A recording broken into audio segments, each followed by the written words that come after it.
हमारे वोट की कीमत, हमारे जमीर की कीमत, हमारी हैसियत 500 और 1000 रुपए से ज्यादा की नहीं है। इसीलिए हमें ये दिन देखना पड़ रहे हैं, हमें ये दिन अपनी आंखों से देखना पड़ रहे हैं मेरे भाइयों। हम अपना फैसला नहीं कर पाते। तकरीर कर रहा हूं बंगाल में, आग लग रही है अंजना ओम कश्यप को, देख रहे हैं आप। बाकायदा आंकड़े बयान करना पड़ रहे हैं उसको। यूपी के मौलाना ने कहा बंगाल सुरक्षित है, यूपी से अब हमें भागकर बंगाल शिफ्ट हो जाना चाहिए। अब वो यूपी के आंकड़े दिखा रही है मेरा नाम लेकर।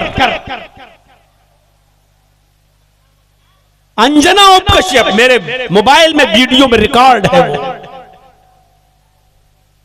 एक मामूली मौलवी को कितना ऊंचा बना दिया उसने। पूरी दुनिया ने देखा उसका ये प्रचार। और इन चैनल वालों की मेहरबानियां हैं, वही चीज काट के पेश करते हैं जो लपक लेता है, आज तक लपक लेता है जी न्यूज। इन चैनल वालों को मैं हराम खोर सुअर सब बोल चुका हूं, लेकिन फिर भी अपनी हरकत से बाज नहीं आते। चंद रुपया कमाने के लिए किसी की इज्जत के साथ सौदा करते हैं ये बेगैरत। एक चैनल वाला तो हमारी 5 साल पुरानी तकरीर चला रहा है और उसमें कह रहा है ये ममता का दलाल है। अरे वो खुद बीजेपी की डाली हुई हड्डी खा खाकर पल रही है, बढ़ रही है, चल रही है, बीजेपी की दलाल है और हमारे बारे में कहती है ममता का दलाल। बंगाल वालों, तुम तो इलेक्शन और चुनाव के मौके पर भी होशियारी नहीं अपना पा रहे हो। इस्लाम तो दीन के अंदर भी दानाई और हिकमत की बात कर रहा है, बुराइयां रोकने में भी हिकमत। तुम अपने दुनियावी मामले में भी हिकमत नहीं अपना पा रहे हो। आज नॉर्मल किस्म की गाय खरीदोगे ना, नॉर्मल किस्म की गाय, तो वो भी 10 से 15 हजार से कम नहीं मिलेगी। नॉर्मल किस्म का बकरा भी अगर आप खरीदोगे ना, तो वो भी 5 से 10 हजार से नीचे नहीं मिलेगा। और एक नॉर्मल किस्म का कुत्ता भी अगर आप खरीदोगे तो वो भी 5000 4000 से कम नहीं मिलेगा आपको। नॉर्मल किस्म का कुत्ता, नॉर्मल किस्म के कुत्ते की कीमत फिर भी 4000 5000 है।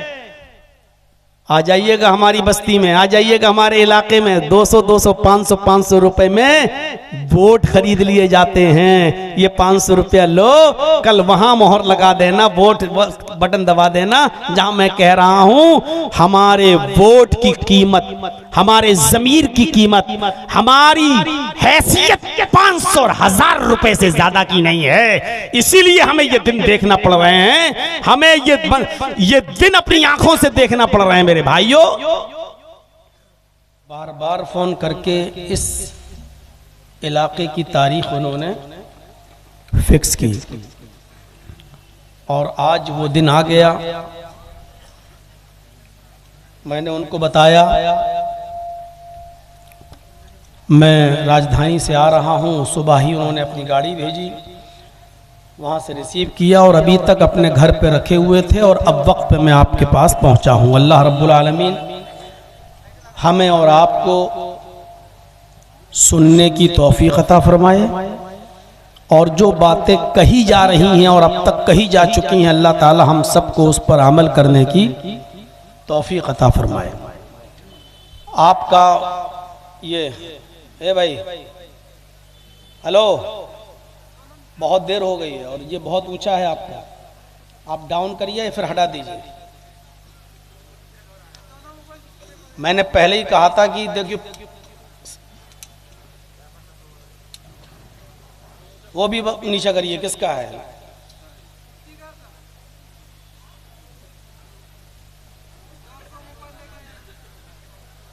पता नहीं कितना पैसा कमाएगा यूट्यूब से।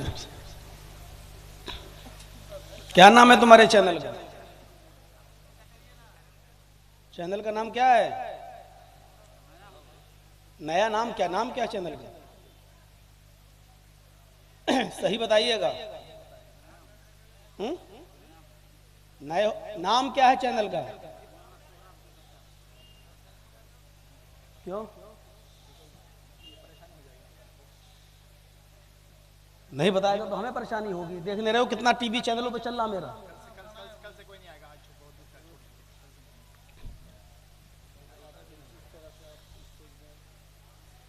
गलत बात है। 4 दिन से बराबर आज तक आर भारत, जी न्यूज पूरी तरीके से हमको चला रहा है, सिर्फ आप लोगों की बदमाशी की वजह से।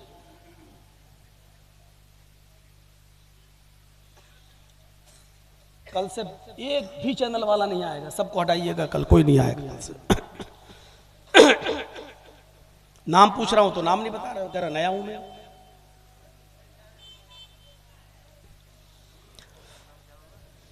हाँ, तो मैं अर्ज ये कर रहा था कि दुआ करता हूं अल्लाह तबारक व तआला से कि इलाहुल आलमीन हम सबको जो बातें हमसे पहले उलमा ने कही और अब मैं बोल रहा हूं, हम सबको अमल करने की तौफीक अता फरमाए, कहने वालों को भी और सुनने वालों को भी। कुरान की जो आयत मैंने आपके सामने पढ़ी है उसी की रोशनी में कुछ बातें आपके सामने रखूंगा। अल्लाह रब्बुल आलमीन ने फरमाया, उदउ इला सबील रब्बिका बिल हिक्मा वल मौइज़तिल हसना। लोगों को दीन की तरफ बुलाओ, बहुत ही अक्लमंदी से, दानिशमंदी से, हिकमत से। बहुत आसान उर्दू बोलने की कोशिश करूंगा ताकि आपके जहन में बैठ जाए। अल्लाह तबारक व तआला ने कहा कि दीन की दावत भी अगर किसी को दो तो उसमें होशियारी होनी चाहिए, हिकमत होनी चाहिए, दानाई होनी चाहिए, अक्लमंदी होनी चाहिए। अब समझ रहे हैं आप? यानी किसी को दीन की दावत भी जब देंगे तो उसमें भी बहुत ही अक्लमंदी के साथ, फितना ना हो, फसाद ना हो, लड़ाई ना हो, झगड़ा ना हो, गाली गलूज ना हो, और वो बातें फायदेमंद हो तो बयान किया जाए। और कोई शख्स आपकी बातें लाख उसके सामने आप रखें लेकिन वो मानने वाला नहीं, तो आप उसके सामने बात करके क्या करेंगे? अल्लाह रब्बुल आलमीन ने ऐसे लोगों के बारे में कहा, इन्नल्लज़ीना कफरू सवाउन अलैहिम अअंज़रतहुम अम लम तुनज़िरहुम ला युमिनून। ऐ मोहम्मद सल्लल्लाहु अलैहि वसल्लम, आप इन्हें समझाएं या ना समझाएं, आप जिनको समझा रहे हैं आप उनको समझाएं या ना समझाएं, इन काफिरों को, सवाउन अलैहिम बराबर है। यानी आप उनको लाख भाषण दो, लाख लंबी लंबी तकरीरें उनके सामने रखो, पूरा पूरा दिन उनको समझाओ, आपका समझाना और न समझाना, आपका डराना और न डराना बराबर है। ला युमिनून, वो ईमान नहीं लाएंगे। क्यों नहीं लाएंगे? खतमल्लाहु अला कुलूबिहिम, अल्लाह ने उनके दिलों पर मोहर लगा दी है। जब किसी के दिल पर मोहर लग जाए तो वो कोई बात नहीं सुन सकता। आप लाख सुनाइए वो कहेगा ठीक है, बस बाबा आपने कह दिया, अब आप जाइए। पंचायत कर लीजिए, उसको बिठाल दीजिए, 4 आदमी उसको समझाएंगे ऐसा नहीं करो, ठीक है? वो कहेगा पंचायत में पंचों का फैसला सर आंखों पर, लेकिन मेरा परनाला यहीं लगेगा। जब दीन की दावत में हिकमत है, जब दीन की दावत में बहुत होशियारी से बात करने की जरूरत है, तो फिर दुनियावी मामले में हमें और आपको कितना होशियार रहने की जरूरत है, ये वक्त का तकाजा है। समझने की कोशिश करिए। इस्लाम की बुनियाद कितनी चीजों पर है? 5। किसी को भी खड़ा करके पूछ लो, जो थोड़ा बहुत जानकार होगा वो बताएगा। इस्लाम की बुनियाद कितनी चीजों पर है? 5। बुनियल इस्लाम वाला खमसिन शहादती अल्ला इलाहा इल्लल्लाह व अन्ना मुहम्मद रसूलुल्लाह व इकामिस सला व ईताइज ज़का वल हज व सौम रमज़ान। ये 5 चीजें इस्लाम की बुनियाद। कलमा तैयबा की गवाही देना, शहादत देना अल्लाह के अलावा कोई माबूद नहीं और मोहम्मद सल्लल्लाहु अलैहि वसल्लम अल्लाह के रसूल हैं, एक चीज। इकामिस सलाह, दूसरी चीज नमाज कायम करना, तीसरी चीज व ईताइज ज़का, ज़कात देना, चौथी चीज सौम रमज़ान, रमज़ान के रोजे रखना, और 5वीं चीज वल हज, और हज करना। इन 5 चीजों पर इस्लाम की बुनियाद टिकी हुई है। पूरा इस्लाम इसी के ऊपर खड़ा है। अब देखिए, सबको मालूम है कि इस्लाम की बुनियाद 5 चीजों पर है। हजरत मुआज इब्ने जबल को जब अल्लाह के नबी सल्लल्लाहु अलैहि वसल्लम ने यमन का गवर्नर बनाकर भेजा, जब यमन का गवर्नर बनाकर भेजा, क्या है मुआज अब तुम यमन जाओ और यमन के तुम गवर्नर बनाए जा रहे हो, वहां के लोगों में तुम इस्लाम की दावत पेश करना। यमन अब हमारे कब्जे में आ गया है। यमन का गवर्नर बनाकर जब भेजा, ये आदमी नहीं मानेगा अपनी हरकत से, ये मान ही नहीं सकता है। ये बिल्कुल कुत्ते की दुम है, टेढ़ी रहेगी, वो कभी सीधी हो ही नहीं सकती। इसको हटाओ, बंद करो, इस चैनल को बिल्कुल बंद करो, इसको हटवा दो बिल्कुल। सब सुकून के साथ है, ये इसका नया है ना, इसका बंद करवाओ। नहीं बंद करेगा, वो बार बार कर रहा है, उसको बंद करो बिल्कुल, हटवा दो उसके दोनों चारों मोबाइल बंद करिए। आप वीडियो बनाने के लायक नहीं हो आप। নিচু করেন ভাই, নিচু করেন, না হলে বন্ধ করেন। लगता है एक ही दिन में तुम 2 लाख रुपए कमाने के चक्कर में आए हो क्या?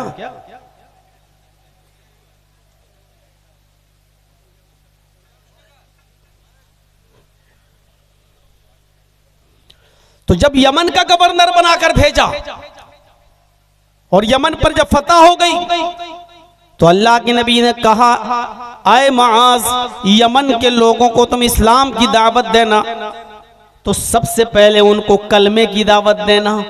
जबकि इस्लाम की बुनियाद कितनी चीजों पर है? 5। लेकिन आपने क्या कहा, आए मुआज, जब यमन जाओ तो 5 चीजें बैक लोगों को मत बताना। अगर 5 चीजें लोगों को एक साथ बता दोगे तो भाग जाएंगे, कोई भी इस्लाम के करीब नहीं आएगा, कोई भी इस्लाम के करीब नहीं आएगा। इसलिए धीरे धीरे उनको इस्लाम की दावत देना और एक एक चीज की तरफ बुलाना। पहली चीज कलमे की तरफ उनको बुलाना, कहना कि अल्लाह के अलावा कोई माबूद नहीं और मोहम्मद सल्लल्लाहु अलैहि वसल्लम अल्लाह के रसूल हैं। जब वो पहली चीज पर ईमान ले आए, अल्लाह को अपना माबूद मान लें और मोहम्मद सल्लल्लाहु अलैहि वसल्लम को रसूल मान लें, और इस पर जब कायम हो जाएं और पूरे पक्के हो जाएं, तब उनसे कहना कि अल्लाह रब्बुल आलमीन ने तुम्हारे ऊपर दिन भर में 5 टाइम की नमाज फर्ज की है। यानी 5 चीजें एकदम नहीं बताई जा रही है, बैक वक्त नहीं। हिकमत देखिए, होशियारी देखिए, समझबूझ देखिए। अल्लाह के रसूल सल्लल्लाहु अलैहि वसल्लम ये भी कह सकते थे, माज 5 चीजें उनको बता दो, जिसको मानना होगा मानेगा, जिसको नहीं मानना होगा नहीं मानेगा। लेकिन नहीं, 5 चीजें एकदम बैक वक्त नहीं बताई जा रही हैं। पहले कलमे की दावत देना, जब कलमे पर अमल करने लगे तब उनसे कहना कि तुम्हारी ऊपर नमाज भी फर्ज की गई है। जब वो 5 वक्त की नमाज के पाबंद हो जाएं और नमाज किसी भी कीमत पर न छोड़ें, जब वो 5 वक्त नमाज पढ़ने लगे, तब उनसे कहना कि अल्लाह रब्बुल आलमीन ने तुम्हारे ऊपर ज़कात भी फर्ज की है, व ईताइज ज़का, तब उनसे कहना कि तुम्हारे ऊपर ज़कात भी फर्ज है। 40 रुपए में 1 रुपया, 100 रुपए में 2.5 रुपया, 1000 में 25 रुपया, 1 लाख में 2500 रुपया। तुम्हारे ऊपर ज़कात भी फर्ज है अगर तुम साहिबे इस्तिताअत हो तो। पहले कलमे की तरफ, जब कलमे पर अमल हो जाए तो नमाज की तरफ, और जब नमाज भी पढ़ने लगे तो ज़कात की तरफ, और जब ज़कात भी देने लगे और पक्के हो जाएं, तब उनसे कहना कि अल्लाह रब्बुल आलमीन ने तुम्हारे ऊपर रमजान के रोजे भी फर्ज किए हैं, एक महीने में 30 दिन, 29-30 जो भी होता चांद के हिसाब से। और जब वो रोजे भी रखने लगे और रोजे के भी पाबंद हो जाएं, तब उनसे कहना कि तुम्हारे ऊपर पूरी जिंदगी में एक मर्तबा हज भी फर्ज किया गया है। उलमा बैठे हैं, बुखारी की रिवायत है, पूछिए अल्लाह के रसूल ने क्या कहा। आए मुआज, इस्लाम की बुनियाद है तो 5 चीजों पर, लेकिन 5 चीजें तुम बैक वक्त उनके सामने मत रख देना। अगर 5 चीजें तुम उनको बता दोगे तो कोई इस्लाम कबूल नहीं करेगा, सब भाग जाएंगे। कलमा भी पढ़ो, अल्लाह के अलावा किसी के सामने झुको भी नहीं, नबी को, रसूल को अपना नबी भी मानो, मोहम्मदुर रसूलुल्लाह को, और नमाज भी पढ़ें, ज़कात भी दें, और हज भी करें, और रोजे भी रखें। इतना मुश्किल काम हमसे नहीं होगा। वो दूर भाग जाएंगे, इस्लाम के करीब नहीं आएंगे। आज हमारे उलमा हजरात गौर करें, क्या आज दावत इसी तरीके से देते हैं लोगों को?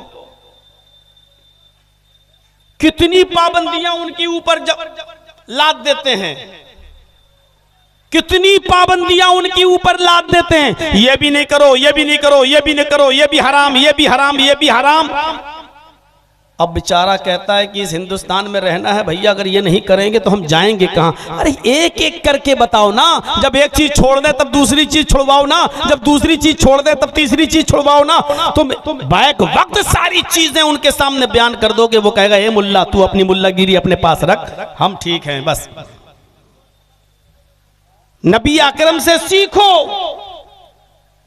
बुराई तो बुराई होती है, बुराई तो बुराई होती है, लेकिन बुराई को रोकने का अंदाज भी देखिए अल्लाह के नबी सल्लल्लाहु अलैहि वसल्लम का। आपने क्या फरमाया? मन रआ मिनकुम मुनकरन फलयुगय्यिरु बियदिही। जिस बुराई को तुम अपनी आंखों से देखो, अगर ताकत है उसको अपने हाथों से दूर करने की तो अपने हाथों से उसको रोक दो। अपने हाथ से अगर उस बुराई को रोक सकते हो तो हाथ से रोक दो, खत्म कर दो। लेकिन अगर हाथ से रोकने में झगड़ा हो सकता हो, झगड़ा हो सकता हो, लड़ाई हो सकती हो, दंगा हो सकता हो, किताल हो सकता हो, मारपीट हो सकती हो, तो अल्लाह के रसूल ने कहा कि फिर उस बुराई को अपने हाथ से मत रोको। जबकि बुराई को हाथ से रोकना ही है, हाथ बुराई को खत्म करना है। मसलन ये कैमरे वाला है हमारे सामने उठक पटक कर रहा है, अपने हाथ से रोकने की ताकत है मुझे, लेकिन डर लगता है कि अगर हाथ से रोकेंगे तो ये सब चैनल वाले इकट्ठे ना हो जाएं, ये कहीं मारपीट पे आमादा ना हो जाएं, कोई इसके फेवर के 8-10 आदमी फिर मारपीट पे तैयार ना हो जाएं। तो अगर फितने का डर हो, फसाद का डर हो, लड़ाई और झगड़े का डर हो, 500 आदमियों की बारात आ रही है, वो बारात आप लोग कहते हो, हम लोग तो डाकू कहते हैं, ये चोर आ रहे हैं, लुटेरे डाकू, अपने हाथ से रोको, रोक लोगे? जर्जीत साहब चले बारात को रोकने, नहीं, लड़की वाले के यहाँ नहीं जाइए, शरीयत में लड़की वाले के यहाँ खाना जायज नहीं है, शरीयत में लड़की वाले को खिलाने की इजाजत नहीं दी, अल्लाह के नबी ने लड़की वाले को कुछ भी नहीं कहा कि तुम ये खिलाओ। लड़की वाले, लड़की के बाप के ऊपर खिलाना पिलाने की कोई जिम्मेदारी है ही नहीं। अब मैं बारात को रोकूं?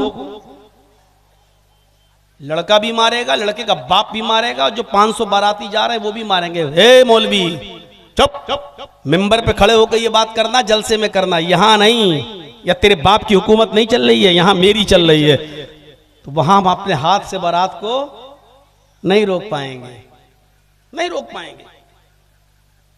तो अब जबरदस्ती रोकने का हुक्म नहीं दिया कि जबरदस्ती रोको, नहीं। अगर तुम अपनी आंख से किसी बुराई को देख रहे हो, हाथ से रोकने की ताकत हो तो रोको। बारात तो नहीं रोक सकते हैं, लेकिन अपने बेटे का शराब पीते हुए देख रहे हैं, उसको तो रोक सकते हैं ना। अपनी बेटी को बेपर्दा घूमते हुए देख रहे हैं, वो तो रोक सकते हैं ना। मेरी बेटी कॉलेज में और यूनिवर्सिटी में पढ़ रही है और किसी गैर मुस्लिम लड़के के साथ गुफ्तगू करती है, उससे मोबाइल पे बात करती है, उसके साथ घूमती है, चाय की होटलों में जाती है, कैंटीन में बैठती है, इसको तो हम रोक सकते हैं ना। क्या इसको भी रोकेंगे तो फितना होगा? तो जो अपने ताकत में हो वो काम करिए। और जो ताकत में ना हो तो आप जबरदस्ती उसको मत रोकिए। अल्लाह के नबी ने फरमाया फ़इल्लम यस्तति, अगर तुम्हें अपने हाथ से रोकने की ताकत ना हो, फितना फसाद का डर हो, फ़बिलिसान ही, तो अपनी जबान से मना करिए। अब जर्जीस साहब इस मोबाइल को अपने हाथ से तोड़ नहीं सकते क्योंकि खतरा है मारपीट का, तो अपनी जबान से रोकें। ए भैया ठीक हो जाओ, ए भैया संभल जाओ, जबान से रोकिए, जबान से। और अगर जबान से भी कहने में फितना है, आप जबान से बोलेंगे तब भी लोग लड़ने के लिए तैयार हैं। तू कौन होता है? होता कौन है? तो अल्लाह के नबी ने फरमाया अगर जबान से भी रोकने में फितना और फसाद फैलता हो तो छोड़ दो, जबान से भी मना मत करो। वइल्लम यस्तति फबिक़ल्बिही, तो दिल से बुरा जानो। दिल से बुरा जानने का मतलब क्या? जर्जी साहब मेरी बेटे की शादी हो रही है, मैं बारात की दावत दे रहा हूं, आप चलिए। बारात रोक नहीं सकता, जबान से कहूंगा तो ये फितना फैलाएगा, वो भी सुनने के लिए तैयार नहीं है। अच्छा ठीक है, अब दिल से बुरा जानने का मतलब ये कि जर्जी साहब उस बारात में खुद शामिल ना हो, ठीक है। ना हम जबान से रोकेंगे, ना हम हाथ से रोकेंगे, हम खुद नहीं जाएंगे, हम तो परहेजगार। ये है दिल से बुरा जानना, यानी बुराई को भी जबरदस्ती रोकने का हुक्म नहीं दिया। अगर फितना और फसाद फैलने का डर है, शरीयत ये कहती है बुराई को रोको, लेकिन ताकत हो तो। हजरत उमर खलीफा थे ना, एक शख्स को देखा, हंसेंगे आप, एक शख्स को देखा कि वो ये पैजामा जो था उनका, लुंगी टखने से नीचे था, ये यहां से, और किसी मुसलमान के लिए हलाल नहीं है कि वो टखने से नीचे कपड़ा पहने। टखना समझते हैं ना, ये इससे नीचे कपड़ा पहनना हराम है। मुसलमान क्या करता है, नमाज पढ़ने जाता तब ऊपर कर लेता है, बस ऐसे, और जैसी नमाज पढ़ के निकला फिर नीचे कर लिया। ये किसी भी कंडीशन में हलाल नहीं है। नमाज पढ़ रहे हो तब भी ऊपर होना चाहिए, चल रहे हो फिर रहे हो तब भी ऊपर होना चाहिए, ये टखने से नीचे नहीं होना चाहिए। टखने से नीचे है तो हराम है। अल्लाह के नबी फरमाते हैं क़यामत के दिन अल्लाह उस शख्स के ऊपर रहमत की नजर नहीं डालेगा जिसका पैंट, जिसका पैजामा, जिसकी लुंगी, जिसका कपड़ा टखनों से नीचे होगा। दुनिया में जो कपड़ा टखनों से नीचे पहनता होगा, क़यामत के दिन अल्लाह रब्बुल आलमीन उसके ऊपर रहमत की नजर नहीं डालेगा। दो ही नजरें होती हैं, या तो रहमत की या गुस्से की। जब रहमत की नजर नहीं डालेगा तो इसका मतलब क्या हुआ? गुस्से की नजर। क्या रब की गुस्से की नजर कोई मुसलमान बर्दाश्त कर सकता है? क्या अल्लाह की नफरत और गुस्से की नजर कोई सह सकता है? हजरत उमर फारूक ने एक आदमी को देखा कि वो टखने से नीचे पैजामा पहने हुए है, टखने से नीचे यहाँ। तो हजरत उमर ने उसको देखते ही कहा ताल। उसने पीछे मुड़ के देखा, अमीरुल मोमिनीन मैं? आपने कहा इधर आओ। जब वो करीब आया तो आपने उससे कहा अहाइस अंता। तर्जमा सुनिए, बहुत हंसी आएगी।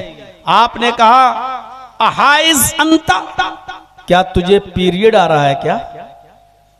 आप हमसे कह सकते हो मौलाना जर्जी साहब ये क्या बेहुदा बातें कर रहे हो। हजरत उमर ने उससे कहा अहाइज अंता, क्या तुझे पीरियड आ रहा है? महीना आ रहा है जो औरतों को आता है, लेडीज को आता है। तो उसने दाएं बाएं देखा घूम के कि अमीरुल मोमिनीन किससे कह रहे हैं? कहा कि तुझसे। हंसते हुए कहता मुझसे। हल यहीजुर रजुल, क्या मर्द को भी पीरियड आता है? हजरत उमर से क्या कहता है? हल यहीजुर रजुल, क्या मर्द को भी पीरियड आता है? तो हजरत उमर ने कहा क्या मर्द भी टखने से नीचे कपड़ा पहनता है? यानी अल्लाह के नबी ने टखने से नीचे कपड़ा पहनने का हक, अधिकार ये औरत को दिया है, लेडीज को दिया है, और ये तू अपना रहा है। अगर औरतों वाला काम कपड़ा पहनने में कर सकता है तो औरतों वाला काम पीरियड भी है, वो भी हो सकता है तुझे। उसने कहा नहीं नहीं नहीं ठीक है, मैं घर जाके छोटा कर लूंगा, अमीरुल मोमिनीन मुझे आप माफ़ कर दो। हज़रत उमर ने कहा नहीं, अब तो मैंने अपनी आंख से देख लिया है और मेरे अंदर अपने हाथ से दूर करने की ताकत है। छुरी मंगवाई और उसका पैजामा जितना ऊपर था नीचे उसको काट के यहाँ तक कर दिया, फाड़ दिया, उसको काट दिया। कहा अमीरुल मोमिनीन मैं घर पे कर लेता। कहा नहीं, मैंने अपनी आंख से देख लिया है, इसलिए अब मैं ही छोटा करूंगा इसको। अपने हाथ से दूर कर दिया। अपने हाथ से बुराई को रोको, ताकत ना हो तो अपने घर की तो रोको। आप अपनी बहनों, अपनी बेटियों, अपनी बीवियों को तो पर्दा करा सकते हो, दूसरे की बारात में आप रुकावट नहीं बन सकते हो। तो अपने बेटे की बारात तो शरीयत के मुताबिक ले जा सकते हो, अपनी बेटी का खाना तो शरीयत के मुताबिक कर सकते हो। ये जलसे किस लिए होते हैं? इस्लाह मुआशरे के लिए। मेरे भाइयों सुनिए, बहुत जरूरी है हिकमत, दानाई, होशियारी जो दीन के अंदर भी होनी चाहिए और दुनियावी मामले के अंदर भी होनी चाहिए। आइए एक और वाक़या सुनाऊं आपको, और दिलचस्प वाक़या। आप सुनते जाएंगे, आपको एहसास होगा, आपको एहसास होगा। अल्लाह के नबी जनाब मोहम्मद रसूलुल्लाह सल्लल्लाहु अलैहि वसल्लम के पास एक नौजवान आता है और आकर कहता है, हाय अल्लाह के नबी, मैं देहाती हूं, नया नया इस्लाम लाया हूं, बुराइयों में डूबा हुआ हूं, मेरे अंदर 4 बुराइयां पाई जाती हैं। तबरानी की और दारमी की रिवायत है, जरा गौर से सुनिएगा, बहुत ज्यादा आप इंजॉय करेंगे इस हदीस को सुनकर। अय अल्लाह के नबी, मेरे अंदर 4 बुराइयां पाई जाती हैं, लेकिन चारों नहीं छोड़ सकता। आपके कहने पर एक छोड़ दूंगा बस। अब कोई जर्जीस से कहे कि मौलाना जर्जी साहब, मेरे अंदर बहुत सी बुराइयां पाई जाती हैं, लेकिन आप कहें तो एक छोड़ दूंगा, तो मैं कहूंगा भाग, छोड़ना तो पूरी छोड़, एक छोड़ दूंगा क्या मतलब? अल्लाह के नबी से कह रहा है, अल्लाह के रसूल, मेरे अंदर 4 बुराइयां पाई जाती हैं, आपके कहने पर एक छोड़ सकता हूं, लेकिन चारों नहीं छूट पाएंगी। तो आपने कहा अच्छा ये बताओ कि बुराइयां क्या क्या हैं, बुराइयां क्या क्या हैं, तब हम बताएं कि कौन सी बुराई छोड़ दो। कहा अल्लाह के नबी सल्लल्लाहु अलैहि वसल्लम, पहली बुराई है कि मैं रात में शराब पीता हूं। नौजवानों जरा सुनिएगा, मैं शराब पीता हूं, पहली बुराई। शराब का नशा जब चढ़ जाता है तो मेरी कोई दोस्त है, हम अपनी जबान में कह सकते हैं गर्लफ्रेंड, मेरी एक चाहने वाली है, माशूका है, जिससे मेरे ताल्लुकात हैं। जब शराब का नशा चढ़ जाता है तो फिर मेरा दूसरा काम यह है कि मैं अपनी गर्लफ्रेंड के पास जाता हूं, अपनी माशूका के पास जाता हूं और उसके साथ जिना भी करता हूं। 2 बुराइयां। आपने कहा अच्छा, और तीसरी बुराई? कहा जब मैं जिना करके फारिग होता हूं तो रात काफी हो जाती है, तो रात के अंधेरे का फायदा उठाकर आय अल्लाह के नबी मैं चोरी भी करता हूं। आपने कहा अच्छा, 3, और चौथा गुनाह? कहा अल्लाह के रसूल, बात बात पर मैं झूठ भी बोलता हूं। अगर आप मुझसे पूछेंगे जिना किया था या नहीं, मैं कह दूंगा नहीं। अगर आप कहेंगे चोरी की थी या नहीं, तो मैं कह दूंगा नहीं। आप कहेंगे शराब पीती या नहीं, मैं कह दूंगा नहीं। मैं झूठ बहुत बोलता हूं। 4 बुराइयां हैं मेरे अंदर। हिकमत देखिए, होशियारी, दीन की तरफ बुलाने में भी होशियारी और गुनाहों से रोकने में भी हिकमत, दानाई, होशियारी। बंगाल वालों, तुम तो इलेक्शन और चुनाव के मौके पर भी होशियारी नहीं अपना पा रहे हो। इस्लाम तो दीन के अंदर भी दानाई और हिकमत की बात कर रहा है, बुराइयां रोकने में भी हिकमत। तुम अपने दुनियावी मामले में भी हिकमत नहीं अपना पा रहे हो। आज नॉर्मल किस्म का की गाय खरीदोगे ना, नॉर्मल किस्म की गाय, तो वो भी 10 से 15 हजार से कम नहीं मिलेगी। नॉर्मल किस्म का बकरा भी अगर आप खरीदोगे ना, तो वो भी 5 से 10 हजार से नीचे नहीं मिलेगा। और एक नॉर्मल किस्म का कुत्ता भी अगर आप खरीदोगे तो वो भी 5,000 4,000 से कम नहीं मिलेगा आपको। नॉर्मल किस्म का कुत्ता, नॉर्मल किस्म के कुत्ते की कीमत फिर भी 4,000 5,000 है। आ जाइएगा हमारी बस्ती में, आ जाइएगा हमारे इलाके में, 200 200 500 500 रुपए में वोट खरीद लिए जाते हैं। ये 500 रुपया लो, कल वहां मोहर लगा देना, वोट बटन दबा देना जहां मैं कह रहा हूं। हमारे वोट की कीमत, हमारे जमीर की कीमत, हमारी हैसियत 500 और 1000 रुपए से ज्यादा की नहीं है। इसीलिए हमें ये दिन देखना पड़ रहे हैं, हमें ये दिन अपनी आंखों से देखना पड़ रहे हैं मेरे भाइयों। हम अपना फैसला नहीं कर पाते हैं।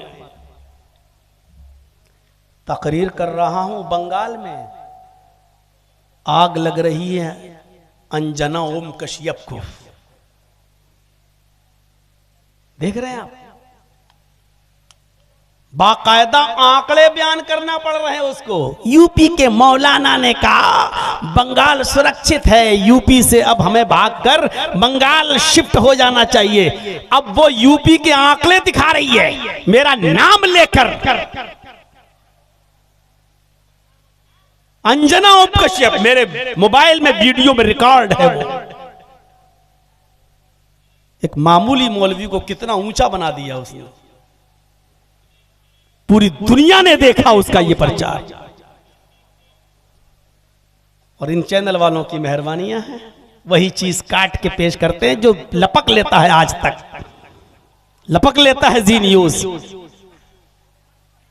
इन चैनल वालों को मैं हराम खोर सुअर सब बोल चुका हूं, लेकिन फिर भी अपनी हरकत से बाज नहीं आते।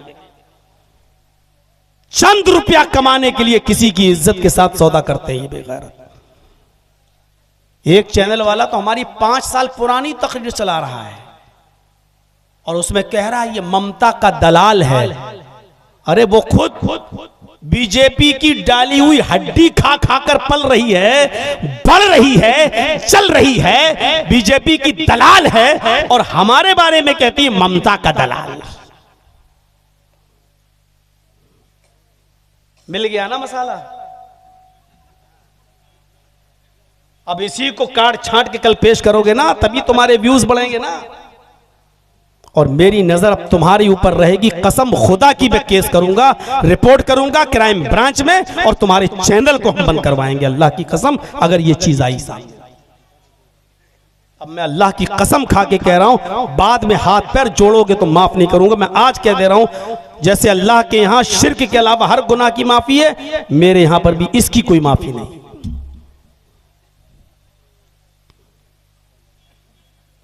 मेरा कुछ नहीं हो रहा, लेकिन तुम अपने आप को बचा के रखना। तो मेरे साथियों, उसने कहा अल्लाह के रसूल मैं शराब पीता हूं, फिर जिना करता हूं, फिर चोरी करता हूं और उसके बाद मैं झूठ भी बोलता हूं, एक छोड़ सकता हूं। कोई कहे जर्जी साहब एक लड़की से मोबाइल पे बात भी करता हूं, मेरी दोस्ती है कॉलेज की लड़की से, मैं शराब भी पीता हूं, आप बताइए कौन सी चीज छोड़े। मैं कहा हट क्या कहूंगा, हट मुझसे बात मत करना, इतना गंदा है तू इंसान। अल्लाह के रसूल ने उससे ये नहीं कहा कि बड़े गंदे इंसान हो। आप बुराई से नफरत करते थे, बुरे इंसान से नहीं। आपने कहा अगर आज मैंने इसको भगा दिया तो ये इस्लाम भी छोड़ बैठेगा और ये गुनाह भी करता रहेगा। आपने उससे कहा इधर आओ इधर आओ इधर आओ, करीब किया, उदनु मिन्नी, करीब हुआ। आपने उससे कहा शराब पीते हो जी, जिना भी करते हो जी, चोरी भी करते हो जी, सब रात में करते हो जी, झूठ भी बोलते हो कि हाँ, तो चारों नहीं छोड़ पाओगे। नहीं, अल्लाह के रसूल चारों नहीं छोड़ूंगा, फिर एक छोड़ दूंगा। तो आपने कहा एक तो छोड़ोगे ना, कहा एक छोड़ दूंगा। आपने कहा अच्छा झूठ बोलना छोड़ दो। क्या कहा? झूठ बोलना छोड़ दो। हंसने लगा, कहता अल्लाह के रसूल, लड़की छुड़वाई होती तो मुश्किल होता, शराब छुड़वाई होती तो मुश्किल होता, चोरी छुड़वाई होती तो मुश्किल होता, आपने झूठ छुड़वाया, ये तो बाएं हाथ का काम है। वादा करता हूं झूठ नहीं बोलूंगा। आपने कहा ऐसे नहीं, मेरे हाथ पर हाथ रखकर बैठ कर। उसने हाथ पे हाथ रखा, अल्लाह की कसम खाकर वादा किया, मैं आपके हाथ पर हाथ रखकर अल्लाह की कसम खाकर वादा करता हूं कि मैं अब झूठ नहीं बोलूंगा। आपने कहा अल्लाह तुझे तेरे वादे पर पक्का रखे। चला गया। अब घर पे आया, रात में 3 काम तो करूंगा, झूठी तो छुड़वाया है। हदीस के अल्फाज सुनन दारमी के, वो शराब पीने के लिए रात में जाता है, शराब की बोतल भी ले लेता है, बल्कि शराब का ढक्कन भी खोल लेता है, बल्कि शराब को अपने मुंह तक भी ले जाता है। लेकिन मुंह तक ले जाने के बाद सोचता है, कल अगर अल्लाह के रसूल ने मुझसे ये सवाल कर लिया कि बता तूने शराब पी थी या नहीं पी थी, अगर कल ये पूछ लिया कि तूने शराब पी थी या नहीं पी थी, अभी तक तो मैं झूठ बोल देता था, नहीं बच जाता था। अब अगर कल अल्लाह के रसूल ने पूछ लिया कि शराब पीती या नहीं पीती, और अगर मैंने ये कह दिया कि हाँ पिया था, तो जब मुजरिम खुद अपने जुर्म को कबूल कर लेगा, जब मैं खुद इकरार कर लूंगा, तो अब किसी गवाह की जरूरत नहीं है। फिर मुझे 40 कोड़े मारे जाएंगे, मैदान में खड़ा करके अल्लाह के रसूल कहेंगे इसको 40 कोड़े लगाओ, इसने खुद एतराफ किया है, इसने खुद कबूला है कि मैंने शराब पी। और अगर मैं ये कह देता हूं कि नहीं मैंने शराब नहीं पी, तो एक बुराई छोड़ने का वादा करके आया हूं और अल्लाह की कसम खाकर वादा करके आया हूं। यहां तो बात बात पे कसम खाई जाती है, इतनी कसमें खाई जाती हैं कि अपनी कसमों की गिनती वो हम खुद नहीं कर पाते हैं। हर बात पे अल्लाह की कसम, हर बात पे अल्लाह की कसम। उसने एक बुराई छोड़ने के लिए अल्लाह की कसम खाई और उसके बाद उस पर कायम रहा। उसने कहा मेरे इन हाथों ने मोहम्मद रसूलुल्लाह के हाथों को छू लिया है, अब मैं झूठ नहीं बोलूंगा, लिहाजा शराब ही नहीं पीऊंगा। शराब पी लियो, कहीं पूछ लिया तो कोड़े मारे जाएंगे, और अगर झूठ बोल दिया तो बच तो जाऊंगा, लेकिन मैंने तो वादा किया है झूठ नहीं बोलूंगा, झूठ ही छोड़। शराब छोड़ दिया, अरे शराब नहीं पीऊंगा तो क्या मर जाऊंगा? चलो दिमाग तो खराब था ही, शराब छोड़ दिया। अब दिमाग में गया, लेटा लड़की के साथ उसकी रान पर, उसकी गोद में सर रखकर कहने लगी आज तुम टेंशन में लग रहे हो। कि हाँ टेंशन में हूं। क्यों, क्या हुआ? अरे ऐसा सा ख्याल है, चलो यार आओ। दोनों ने कपड़े उतार लिए, बरहना हो गए। अचानक सोचता है कि अगर आज मैं इस लड़की के साथ मिल लिया, जिना कर लिया, कहीं कर अल्लाह के रसूल फिर ये सवाल कर बैठे, बता तूने कल किसी लड़की के साथ जिना तो नहीं किया? मैंने अगर कह दिया कि हाँ मैंने जिना किया, अगर मैंने कह दिया हाँ किया, तो कुआरा होने की वजह से मुझे 100 कोड़े मारे जाएंगे। एक कोड़ा खाने की ताकत तो है नहीं, 100 कोड़े कैसे खाएंगे? और अगर मैंने कह दिया कि नहीं मैंने जिना नहीं किया, तो ये झूठ हो जाएगा, और मैंने अल्लाह की कसम खाकर वादा किया कि मैं झूठ नहीं बोलूंगा। उसने लड़की को भी धक्का दिया, हट मैं तेरे साथ भी नहीं मिलूंगा, अगर मिलता हूं तो 100 कोड़े, और नहीं झूठ बोलता हूं तो मैं झूठा, और झूठ छोड़ने का मैंने वादा कर लिया है, नहीं मिलूंगा। आगे बढ़ता है, चोरी करता और चोरी करने में कामयाब। सोना चुरा लिया, चांदी चुरा ली, जेवरात चुरा लिए, थैले में भर लिए। उस घर से वापस आने लगता है, सोचता है अगर अल्लाह के रसूल ने पूछ लिया कि बता कल तूने चोरी की थी या नहीं, और मैंने कह दिया हाँ, तो हाथ काटा जाएगा, और अगर कह दिया नहीं तो ये झूठ होगा। उसने जो सामान जहां से चुराया था वहीं रख दिया, सीधे आया, घर आया, सो गया, फजर की अजान हुई, चला गया, नबी के पीछे नमाज पढ़ा। अल्लाह के नबी ने सलाम फेरा, उसको अगली सफ में देखा, आपने उसको बुलाया, इधर आओ, आज की रात कैसी गुजरी? सर नीचे कर ले। आपने कहा नौजवान मैं कुछ पूछूंगा नहीं तुमसे, मैं सिर्फ इतना पूछना चाहता हूं आज की रात कैसी गुजरी? कल तो बहुत हंस रहे थे तुम। कहा अल्लाह के नबी जब आपने कहा झूठ छोड़ देना तो मुझे हंसी आई। आपकी अकल पर कोई बहुत बड़ा काम थोड़ी छुड़वा रहे हैं आप हमसे, झूठ छोड़ने के लिए कह रहे हैं, लेकिन मुझे नहीं मालूम था कि झूठ ही तमाम बुराइयों की जड़ है। आपने झूठ छुड़वाया, इस झूठ ने मेरी सारी बुराइयां छुड़वा दी। कल मैंने जिना भी नहीं किया, चोरी भी नहीं की, शराब भी नहीं पी और झूठ छोड़ने का वादा तो कर ही लिया आपसे। आपने कहा मैं जानता हूं अल किस्बु रासुज़्ज़ुनूब, झूठ ही तमाम बुराइयों की जड़। ईमानदारी के साथ बताइए कैसी हिकमत है? नेकियों की तरफ बुलाने में भी हिकमत। नमाज की तरफ बुलाना, नमाज पढ़ने लगे तब कहना रोजा, रोजा भी रखने लगे तब कहना ज़कात, ज़कात भी देने लगे तब कहना हज। एक एक करके नेकियों की तरफ भी हिकमत और बुराइयों से रोकने में भी हिकमत। आज हमारे पास क्या हिकमत है? आज हमारे पास क्या मंसूबा है? बोलिए। सारी बताते तो ये मुसलमानों में बुराई, वो मुसलमानों में बुराई। मेरे भाइयों, इस समाज और मुआशरे के अंदर जाकर एक एक बुराई को रोकने की कोशिश करिए आप, एक एक बुराई। हम तसव्वुर करें कि हम कहाँ हैं, हम तसव्वुर करें कि हमारी हैसियत क्या है, हम तसव्वुर करें। मेरे भाइयों अंदाजा लगाइए हमारी हैसियत क्या है। आज हिकमत से काम लेने की जरूरत है, दूरंदेशी से काम लेने की जरूरत है। उदउ इला सबील रब्बिका बिल हिकमति वल मौइज़तिल हसना वजादिलहुम बिल्लती हिय अहसन। जब किसी से बहस करो तो अच्छे अंदाज से बहस करो। तू तड़ाक करके बहस नहीं होनी चाहिए, तू तड़ाक करके बहस नहीं होनी चाहिए। किसी से भी बहस हो तो अच्छे अंदाज से बहस हो, उसमें गर्मा गर्मी नहीं होनी चाहिए।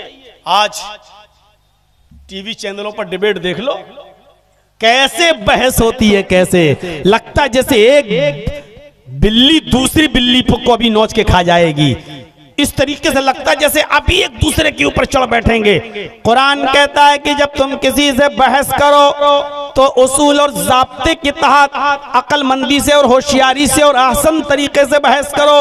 हजरत इब्राहिम अलैहिस्सलातु वस्सलाम नमरूद से बहस कर रहे हैं, नमरूद से बहस कर रहे हैं। अलम तरा इलल्लज़ी हाज्जा इब्राहीम फी रब्बिह। नमरूद इब्राहिम अलैहिस्सलाम से बहस कर रहा है और इब्राहिम अलैहिस्सलाम भी नमरूद से बहस कर रहे हैं अल्लाह के बारे में। और एक बात बता दूं, बहुत गौर से सुनना, नमरूद कोई मामूली आदमी नहीं है। बहस किससे हो रही है? एक होता है गांव का मुखिया, सरपंच, एक होता है उससे भी ऊंचा, फिर होता है एमएलए, फिर होता है एमपी, फिर होता है चीफ मिनिस्टर, फिर होता है प्राइम मिनिस्टर। नमरूद की हैसियत पहले जान लो कि क्या है। पूरी दुनिया पर हुकूमत करने वाले, पूरे मुल्क पर नहीं, पूरी दुनिया पर हुकूमत करने वाले 4 लोग गुजरे हैं, 4 लोग जिन्होंने अपने वक्त में पूरी दुनिया पर हुकूमत की है, जिसमें 2 काफिर थे और 2 मुसलमान। 2 काफिर थे और 2 मुसलमान। मुसलमानों में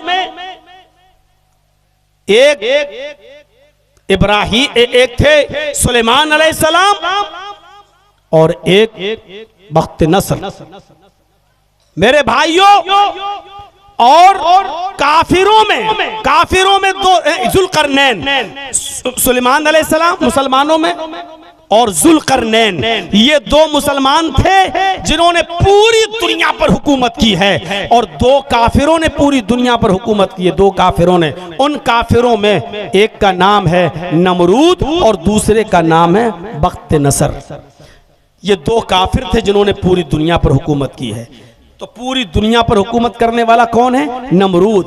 ये गांव का सरपंच नहीं है, ये गांव का मुखिया नहीं है, ये गांव का प्रमुख नहीं है, ये एमएलए नहीं है, ये एमपी नहीं है, ये चीफ मिनिस्टर भी नहीं है, ये प्राइम मिनिस्टर भी नहीं है, बल्कि पूरी दुनिया पर हुकूमत करने वाला है, पूरी दुनिया पर। और इब्राहिम अलैहिस्सलाम किससे मुनाजरा कर रहे हैं, किससे डिबेट कर रहे हैं? जो पूरी दुनिया का हाकिम वक्त है, पूरी दुनिया पर हुकूमत करता है। तौहीद इंसान के अंदर इतनी बहादुरी पैदा कर देती है, एक अल्लाह की इबादत इतनी बहादुरी पैदा कर देती है कि इंसान पूरी दुनिया के बादशाह के सामने टकरा जाता है। बात कितने अच्छे अंदाज में होती है, देखिए, बहस में तू तलाक नहीं, बहस में गाली गलूज नहीं, बहुत आसान और अच्छे तरीके से इब्राहिम अलैहिस्सलाम ने कहा, मेरा रब वो है, रब्बी अल्लज़ी युही व युमीत। अरे नमरूद, मेरा रब वो है जो जिंदा करता है और मारता है। मेरा रब वो है जो जिंदगी देता है और जो मौत के घाट उतारता है, वो मेरा रब है। तो नमरूद ने कहा, ये काम तो मैं भी कर सकता हूं, मैं भी जिंदगी देता हूं, मैं भी मौत, उही व उमीद, अना उही व उमीद, ये तो मैं भी कर सकता हूं। एक आदमी जेल में बंद था, जिसको फांसी और मौत की सजा थी, उसको जेल से निकाला, कहा देखो इसको कल कत्ल होना था, इसकी गर्दन उड़ाई जाना थी, इसको सजा थी, मैंने माफ कर दिया, जाओ इसको छोड़ दिया। देखो मैंने भी एक को जिंदगी दे दी। और एक बेकसूर आदमी रास्ते से जा रहा था, उसको पकड़ा और उसकी गर्दन उड़ा दी नमरूद ने। कहा देखो मैं भी किसी को मार सकता हूं, मैं भी कत्ल, ये तो मैं भी कर सकता हूं, जिसको चाहूं जिंदगी दे दूं और जिसको चाहूं कत्ल कर दूं। इब्राहिम अलैहिस्सलाम समझ गए ये मोटी खोपड़ी का है, जैसे आज हमारे ऊपर मुसल्लत है मोटी खोपड़ी के। मेरे भाइयों, इब्राहिम अलैहिस्सलाम समझ गए कि ये आदमी ऐसे नहीं समझेगा, मोटी खोपड़ी का है। इब्राहिम अलैहिस्सलाम ने झट से ऐसी दलील पेश कर दी, हक्का बक्का रह गया। इब्राहिम अलैहिस्सलाम ने कहा, मेरा रब वो है, याती बिश्शम्सी मिनल मशरिक फाती बिहा मिनल मगरिब। मेरा रब वो है जो सूरज को मशरिक से पूरब से निकालता है। मेरा रब वो है जो सूरज को पूरब से ईस्ट से निकालता है और मगरिब में पश्चिम में वेस्ट में डुबो देता है, उसको अस्त कर देता है, उसको डुबोता है। ये मेरा रब है जो सूरज को पूरब से निकालता है और पश्चिम में डुबो देता है। अगर तू अपने आप को रब कहता है, तू अपने आप को खुदा कहता है, तो मगरिब से निकाल, पश्चिम से निकाल कर पूरब में डुबो के दिखा। फबुहितल्लज़ी कफर। समझ गया कि इब्राहिम अलैहिस्सलाम ने ऐसी चीज करने को कहा है जो मेरे बाप दादा भी नहीं कर पाएंगे। छठी का दूध याद आ जाएगा। कितनी अच्छी तरीके से डिबेट हो रही है, न लड़ाई, न झगड़ा, न दंगा, न फसाद, और पूरी दुनिया के बादशाह से टकरा रहे हैं। इब्राहिम अलैहिस्सलाम, मैं तुझे रब नहीं मान सकता, मेरा रब वो है जो सूरज को पूरब से निकालता है और पश्चिम में डुबोता है। अगर तू खुदा है तो पश्चिम से निकाल के पूरब में डुबो। नहीं कर पाया। इब्राहिम अलैहिस्सलाम ने कहा, तू मेरा खुदा नहीं हो सकता। दावत दो तो हिकमत से। इब्राहिम अलैहिस्सलाम ने भी तो हिकमत से दावत दी। समझाते रहे, जब लोग नहीं माने, जब रास्ते पे नहीं आए, तो क्या किया? बुत खाने में घुस गए। आप मत घुस जाइएगा, हिंदुस्तान में रह रहे हो। इब्राहिम अलैहिस्सलाम बुत खाने में घुस गए, सारे बुतों को तोड़ दिया और जो सबसे बड़ा बुत था उसको छोड़ दिया। देखिए अक्लमंदी, तानाई देखिए, होशियारी देखिए। जो सबसे बड़ा बुत था उसको छोड़ दिया और जिस कुल्हाड़ी से सारे बुतों को काटा था, तोड़ा था, वही कुल्हाड़ी बड़े वाले बुत के गले में टांग दी और चले आए। अब ये लोग सब मेले से वापस आए तो देखा किसी की गर्दन कटी है, किसी का हाथ कटा पड़ा है, किसी का पेट फटा पड़ा है, कोई औंधे मुंह डला है, कोई ऐसे। ये मेरे माबूदों के साथ, मेरे खुदाओं के साथ ये हालत किसने की? किसी एक ने कहा कि इब्राहिम के अलावा कौन हो सकता, वही हमारे माबूदों को बुरा भला कहता। कब बुला के लाओ। जब बुलवाया, इब्राहिम अलैहिस्सलाम से कहा कि ये मेरे इन बुतों की, इन माबूदों की हालत किसने की? इब्राहिम अलैहिस्सलाम सारे बुतों को देखकर कहते हैं, ओह ये तो बहुत बुरी दुर्गत बनाई है इनकी। किसने बनाई? लोगों ने कहा, रे मैं तुमसे पूछ रहा हूं कि किसने बनाई, ये हालत कैसे हुई? इब्राहिम अलैहिस्सलाम अक्लमंदी देखिए, दानिशमंद, हिकमत, ऐसे देखते हुए, अरे कुल्हाड़ी इसके गले में लटकी है, पूछ रहे हो तुम मुझसे? इसके गले में कुल्हाड़ी लटकी, इसी ने मारा होगा इन सबको, हमसे क्या पूछ रहे हो? जो बुलवाना था वो देखिए अंदाज। हाय इब्राहिम, तुम अच्छी तरीके से जानते हो ये बड़ा बुत उतर भी नहीं सकता, कुल्हाड़ी पकड़ भी नहीं सकता, चल भी नहीं सकता, यहां आ भी नहीं सकता, कुल्हाड़ी चला भी नहीं सकता, मार भी नहीं सकता, ये कुछ नहीं कर सकता, फिर ये कैसे कत्ल करेगा, कैसे मारेगा? यही कहलवाना था इब्राहिम अलैहिस्सलाम को। कहा, तुमने तो खुद ही जवाब दे दिया। मेरे भाइयों, यही तो मैं तुम्हें समझाता हूं कि जो उतर न सके, जो चल न सके, जो खा न सके, जो पी न सके, जो यहां तक ना आ सके, बल्कि जिनको मारा वो भी तुम्हारे खुदा थे। जो अपने आप को ना बचा सके वो तुम्हें क्या बचाएंगे? जो अपनी टांग कटने से अपनी हिफाजत न कर पाए, अपनी गर्दन कटने से अपनी हिफाजत न कर पाए, वो तुम्हें क्या बचाएंगे? इसीलिए तो कहता हूं, उसकी इबादत करो जिसने हम सबको पैदा किया, उसी के सामने झुको।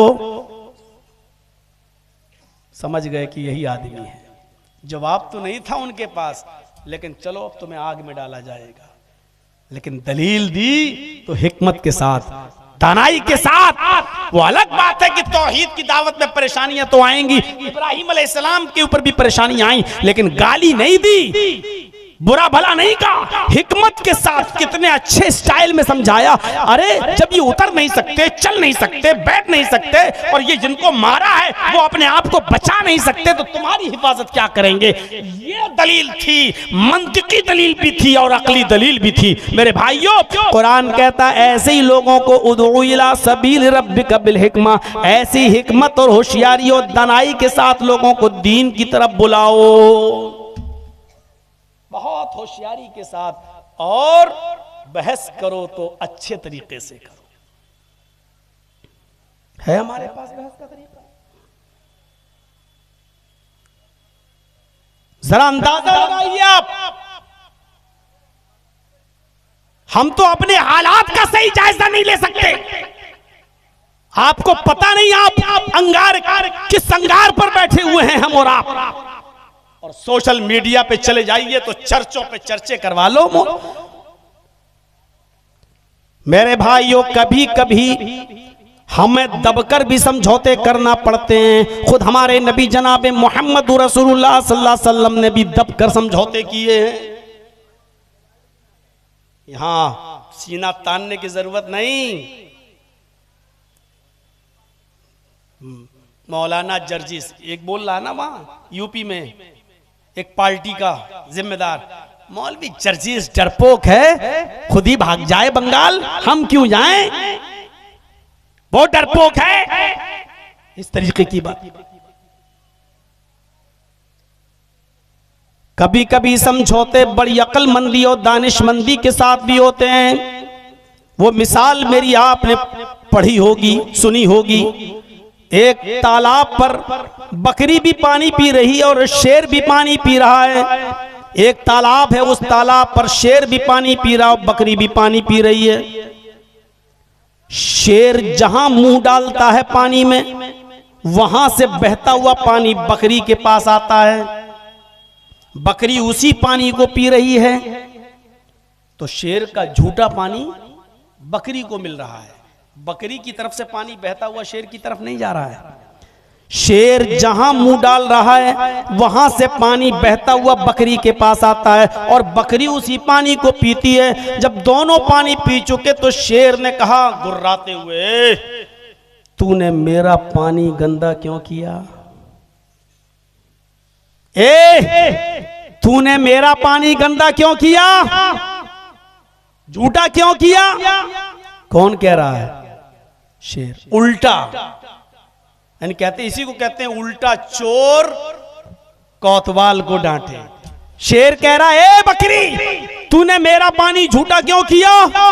बकरी कहती है हुजूर, पानी तो आपकी तरफ से बहता हुआ आ रहा है, मैं तो आपका झूठा पानी पी रही हूं, मेरा झूठा पानी आप थोड़ी पी रहे हैं, पानी तो आपकी तरफ से बहता हुआ मेरे पास आया, हमने तो आपका झूठा पानी पिया। शेर कहता है अच्छा, तो तू मुझसे मुंह भी चलाती है, जबान भी चला रही है, तुझे बोलना भी आता है, तू मेरे सामने बात करने की भी हिम्मत करती है। शेर आगे बढ़ा और उसने अपने पंजों से उस बकरी को फाड़ दिया। मैं शेर किसको कह रहा हूं और बकरी किसको कह रहा हूं, ये समझ लो तो पूरी तकरीर समझ में आ जाएगी तुम्हारे।